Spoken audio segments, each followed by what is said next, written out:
إذا المشاهدين الكرام، مرحبا بكم معنا في هذا الفيديو هذا اللي إن شاء الله غادي نشوفوا فيه الطريقة ديال تغيير العنوان في السجل الوطني للسكان. الهدف من هذه العملية هذه وهو أن عدد كبير من المواطنين يعني اللي تسجلوا في السجل الوطني للسكان. فمثلا كنجبروا أن الزوج عنده في البطاقة عنوان والزوجة عندها عنوان، وفي أثناء التسجيل يعني في السجل الوطني للسكان يعني تسجلوا في كل واحد بطلب ديالو بشكل انفرادي، على شكل أفراد. يعني الزوج عنده عنوان والزوجة عندها عنوان آخر. الإشكال الكبير فين كيوقع وهو أثناء التسجيل في السجل الاجتماعي الموحد. فهنا ملي كنجيو نسجلو يعني كأسر، وحنا سبق تحدثنا في هذا الموضوع، يعني أن السجل الاجتماعي الموحد كنتسجلو فيه كأسر. كيعطينا السيستم بأن لا يمكن تسجيل هذه الأسرة، هاد أفراد هذه الأسرة هذه، لأنهم يعني عندهم اختلاف في العنوان. فالطريقة ديال تغيير العنوان كما كتشوفوا إخواني الكرام، يعني كنمشيو للخدمات. ملي كندخلوا للبوابة ديال السجل الوطني للسكان rmp.ma، كندخلوا كما كتشوفوا في الصفحة ديال الخدمات الإلكترونية، وكنمشيو مباشرة للصفحة الخاصة بتغيير العنوان. كما كتشوفوا هي هذه تغيير عنوان محل السكن. اولا قبل ما كنبداو ندخلوا لهاد الصفحه هذه، خصنا اولا نكونوا يعني وجدنا الوثيقه اللي غادي نعملوا بها يعني كوثيقه مرجعيه لتغيير العنوان، وهي شهاده السكنه اللي خصنا نستصدروها نطلبوها من عند السلطه المحليه فين في العنوان ديال المحل السكن ديالنا فين حنا ساكنين. كنسكانيوها وكنحولوها الفيشي، كنحولوه ملف PDF، وكندخلو عاد كنوليو ندخلو لهاد الصفحه هذه، ويكون عندنا ايضا المعرف الرقمي، وعندنا الهاتف في يدنا ديال اللي تسجلنا فيه اول مره في السجل الوطني للسكان، واللي فيه توصلنا بالرقم ديال المعرف الرقمي المدني والاجتماعي. فكما كتشوفوا اخواني الكرام، ملي كندخلوا للصفحه ديال RMP ديال السجل الوطني للسكان ديال تغيير العنوان، كنختاروا اختار شهاده اثبات العنوان. يعني كاينه شهاده السكنه وكاينه فاتوره الماء والكهرباء وما الى ذلك. يعني حنا غنعتمدوا على شهاده السكنه لانها هي وثيقه يعني تصدر من طرف السلطه المحليه، يعني من اداره ديال الملحقه الاداريه. وكنختاروا هنا اختار شهاده اثبات العنوان كما كتشوفوا، ومن بعد كنكليكيو على الباركوري، يعني استعراض الملف فين عندنا مسكاني وفين عندنا كما كتشوفوا هي هذه كاينه اما شهاده الاقامه او لا فاتوره الكهرباء او لا وصل الكراء. يعني توصيل الكراء ممكن نقضيو به الغرض حتى هو في هذا الباب هذا. بعد ما كنختاروا يعني نوع الوثيقه كما شفتوا، كيعطيو ثلاثه ديال الاختيارات، اما شهاده السكنه او فاتوره الكهرباء، وايضا توصيل ديال الكراء اذا كنا كاريين وما الى ذلك.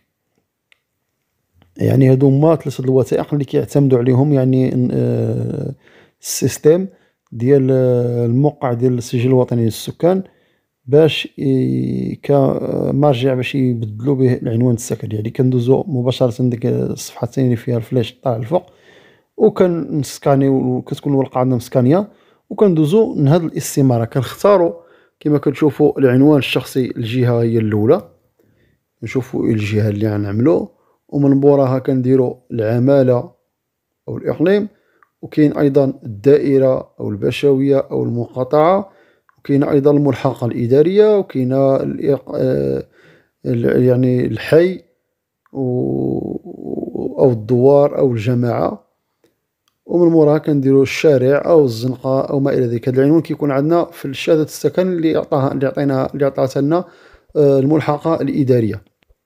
كنختاروا ايضا نوع السكن، واش فردي ولا جماعي، وكنوليو نكتبوا هنايا العنوان كاملا باللغه العربيه، وكنوليو نديروه باللغه الفرنسيه، وكنديروا رقم الباب، الرقم صندوق البريد.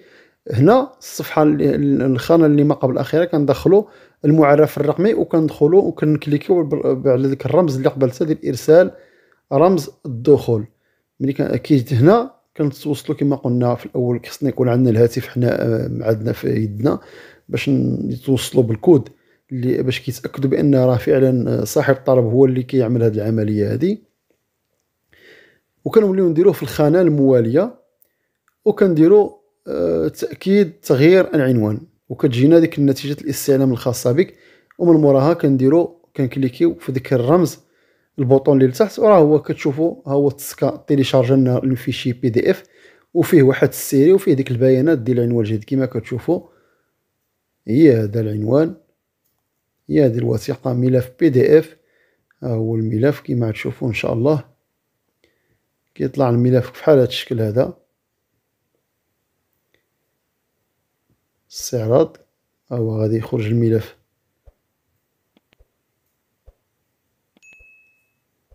ها هو غادي يطلع الاستمارة اللي عمرنا ديال تغيير العنوان. هي هذه وصل إيداع طلب تغيير العنوان في السجل الوطني للسكان. فيه البيانات كاملة، يعني المعرف الرقمي وديك السيري ديال طلب تغيير العنوان، والبيانات يعني كاملة. وحنا كنسيريو كنطبعوه وكنديوه للملحقة الإدارية ديالنا.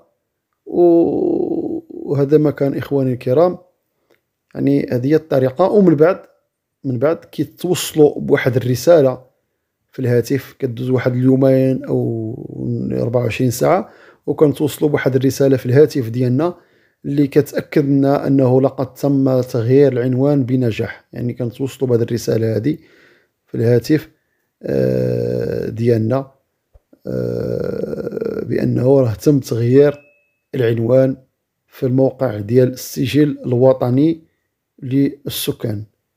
فهذه هي الطريقة السهلة والبسيطة من أجل تغيير عنوان السكن في السجل الوطني للسكان، باش نتفاداو ديك المشاكل اللي كتجي من بعد أثناء التسجيل في السجل الاجتماعي الموحد الخاص ببرامج الدعم و يعني برامج الدعم اللي تعتمد عليها الحكومة المغربية في القادم من الأيام إن شاء الله. شكرا لكم إخواني الكرام، أخواتي الكريمات، على حسن الإصغاء والمتابعة. وما تنسوناش من الاشتراك في القناة والتعليق أسفل الفيديو. شكرا جزيلا لكم، والسلام عليكم ورحمة الله تعالى وبركاته.